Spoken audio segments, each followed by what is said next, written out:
Hi, this is Steph with Belladonna Dyes, and today we're going to ice dye a spiral.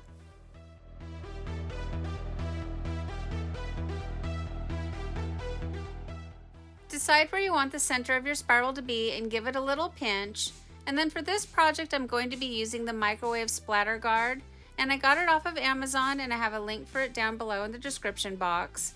You want to lay the flat side of the splatter guard down on top of your shirt, and then you want to take your hemostat and put it on the first click. It doesn't need to be overly tight, and begin your spiral.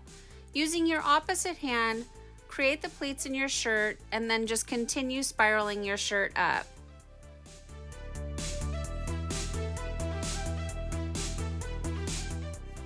A quick little reminder, if you're comfortable making spirals without using any extra tools, that's fine, you don't have to. I personally just like the way my spirals turn out when I use the splatter guard. It's the closest thing to making a pleated spiral without actually making a pleated spiral, so I really do enjoy using the splatter guard. When it's all spiraled up as far as you can go, you want to unhinge your hemostat, and so unclick it and then hold down the center of your spiral while you pull the hemostat out. If you don't hold it down, you're going to take the whole center with you, and then you're going to have to redo it. And then just continue making your pleats, and then you want to secure it with using rubber bands or kite string, whichever you prefer. I personally like to use rubber bands. I just find them to be the quickest and easiest way to secure it.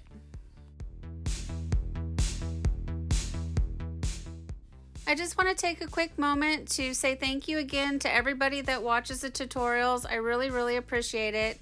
I know that mine are a little bit longer and it might be hard to watch them all, but if you can watch them from start to finish, that's really helpful to the channel. And check to make sure that you are subscribed. If you're finding value in my channel, it would really help me out a lot to make sure that everybody is subscribed. And then just quickly give it a thumbs up. It's called a like. I would really appreciate that. It helps the algorithm out. It tells YouTube that my channel is valuable, and they'll help push the content out there so that other tie-dyers will be able to find the channel and they have an opportunity to learn as well. So again, thank you very much, everybody. I really appreciate you.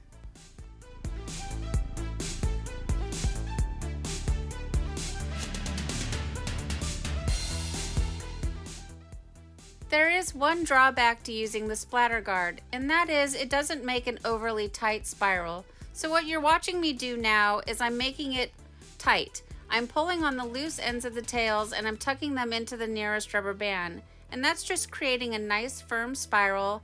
That way when you're working with it, you have to flip it over, move it, anything like that, it's not going to collapse on you as easy.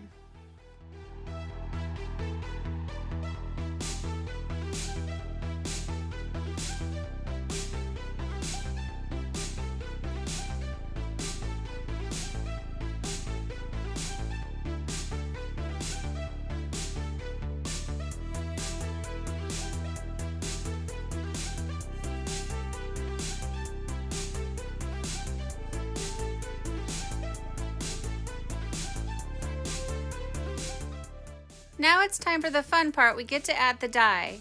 And many of you saw my t-shirt dress that I did, and it ended up being pretty much all brown.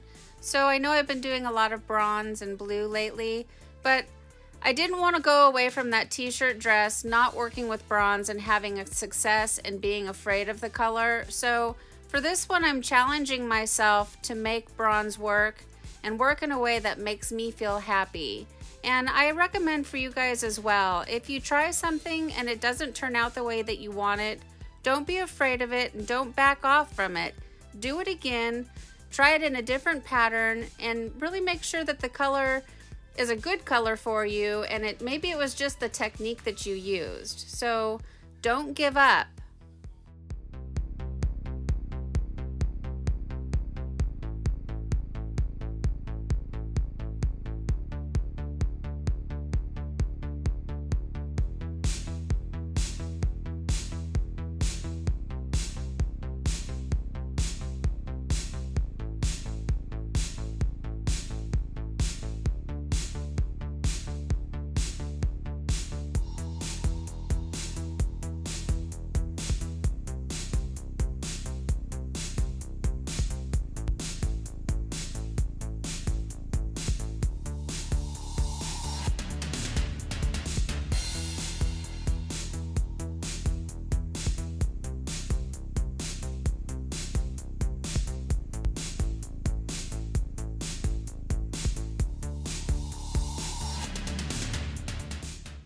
Grab a mask and give your project a quick little sprinkle of soda ash and then add your ice.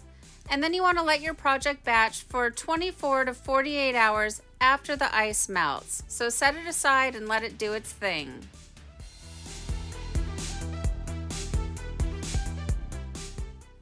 It's been 48 hours since the ice has melted, and now it's time for the rinse out.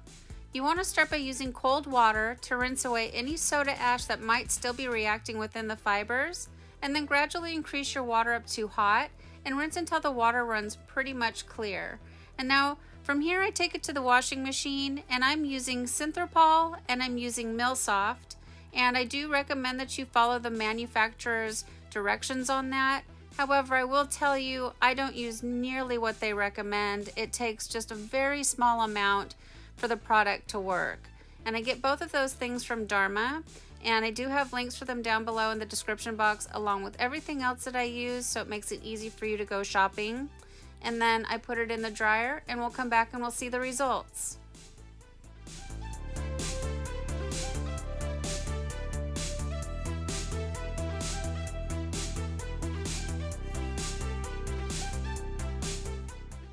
Well, here it is, guys. Here's our ice-dyed spiral after it's been washed and dried. And I love this shirt, and I think it turned out perfect.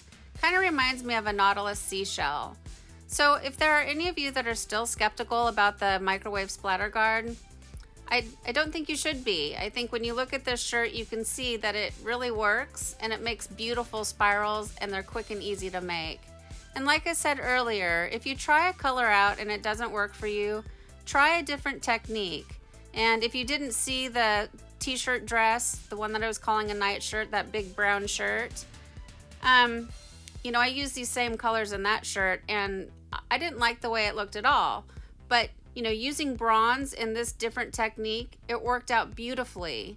So don't give up, keep trying, try new things, and don't be afraid. And here are the close-up shots of it, and I just think it's absolutely beautiful. So what do you guys think of this shirt? Please leave me some comments down below.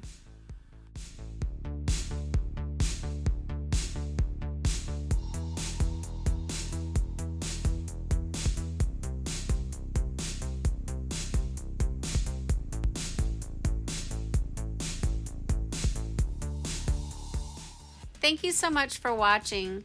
Please subscribe to my channel, leave a thumbs up, and click the bell and set it to all. That way you get notified of future uploads. And remember, have fun tie-dyeing.